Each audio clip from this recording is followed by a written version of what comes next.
अफसानों का घर अक्सर जुबान हुआ करता है, पर एक अफसाना है मोहब्बत का जो देखने से ताल्लुक रखता है। वो है ताजमहल।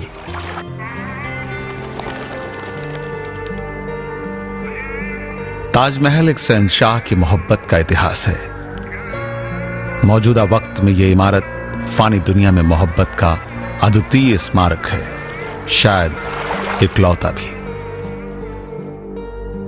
यहां सोचने की बात यह है कि अगर शहंशाह के पास इतनी दौलत और अन्य जरूरी स्रोत न होते तो यकीनन ताज आज जमीन पर ना होता और मोहब्बत का आसमान न कहलाता। बकौल साहिर ये मुद्दा कुछ इसी तरह का है कि एक शहंशाह ने बनवा के हंसी ताजमहल हम गरीबों की मोहब्बत का उड़ाया है मजाक। वाजिब सवाल यह है कि जिस शख्स के पास ताज बनाने की औकात नहीं, उस गरीब की मोहब्बत क्या इस दुनिया में याद करने के लायक भी नहीं? पर एक गरीब भूमिहीन मजदूर दशरथ मांझी ने शहंशाह की उपलब्धियों के सामने चुनौती पेश कर दी।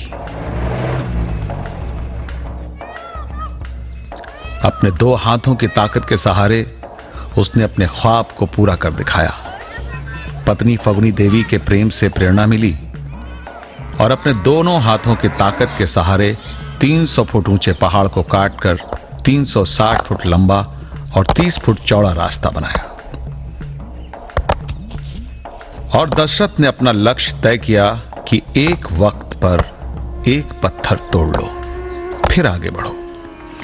उन सभी पत्थरों को तोड़ना था जो पत्नी के रास्ते में आड़े आए थे और जिनकी वजह से वो पहाड़ की दरार से गुजरते वक्त फिसल कर गिर गई थीं और घायल भी हो गई थीं।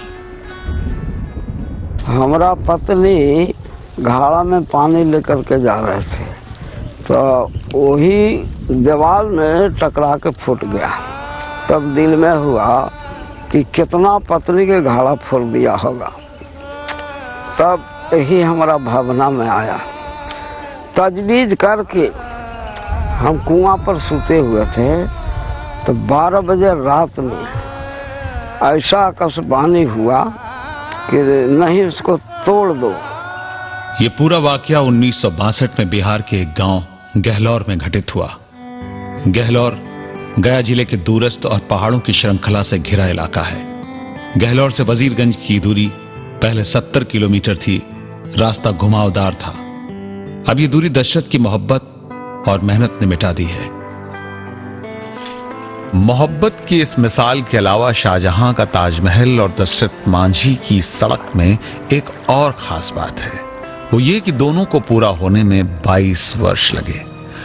हां, अगर फर्क करेंगे तो ये कि ताजमहल को बनाने के लिए 20,000 मजदूर थे और दशरथ का साथ देने वाला था सिर्फ छेनी और हथौड़ा।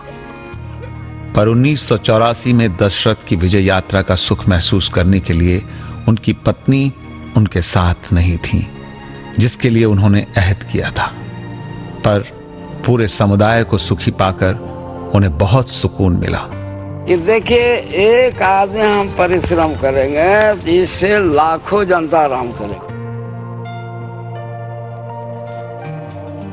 इस उपलब्धि के कारण फर्क आया। दशरथ लोकगीतों का नायक बन गया। अगर गाड़ी पर हमको पूछ देता है कि कैसे तोड़ दिया, हमको हाथ से, हमको सुनो गाड़ी का बनाने वाला कौन है, बना कर छोड़ दो, गाड़ी चलेगा अपने, फिर तो हाथ में चलाता है। मीडिया ने उसे एक और शाहजहां कहा। प्रख्यात कथाकार शैवाल ने अपने उपन्यास आत्मराग में उसकी संघर्ष गाथा को शामिल किया। पिछली सरकारों की गहलौर गांव के लिए पक्की सड़क, प्राथमिक स्वास्थ्य केंद्र और एक स्कूल देने की घोषणाएं कागजी साबित हुई। ट्यूबवेल लगा और बेपानी होकर रह गया। खंबे खड़े हुए पर बिजली नहीं आई।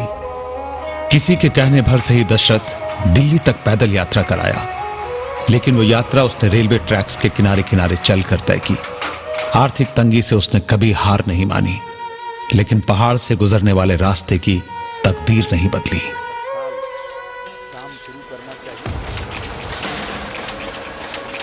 तत्कालीन सरकार ने उसके सपनों को पूरा करने का बीड़ा जरूर उठाया था, लेकिन दशरथ के जीते जी पूरा नहीं कर सकी, पर मरने के बाद राजकीय सम्मान जरूर दिया। दशरथ की यह सड़क शायद दुनिया की अद्वितीय सड़क होगी, जैसे किसी श्रमिक ने अपने हाथों से गढ़ा हो। शायद इसी कारण कथाकार शैवाल ने कहा, यह पहाड़ी रास्ता क्रांति का रास्ता प्रतीत होता है, क्योंकि समूह का प्रेम ही क्रांति है। तुम सोचते हो बोल देने से होता है प्रेम, मैं सोचता हूं जो उदित हो रहा है तुम्हारे अंदर, उसे चढ़ने दो आसमान पर। चुप रहो और बोलो अपनी चुप्पी में, लड़ो पर प्रेम करो सारी सृष्टि से, सारे समुदाय से। प्रेम नहीं बोलता। क्रांति महज इतना नहीं है कि उठा लो शस्त्र या बोल दो नारा। प्रेम करना सीखो जैसे ये श्वेत पुष्प जीना सीखता है रक्त के समुदाय के साथ मेरे भीतर।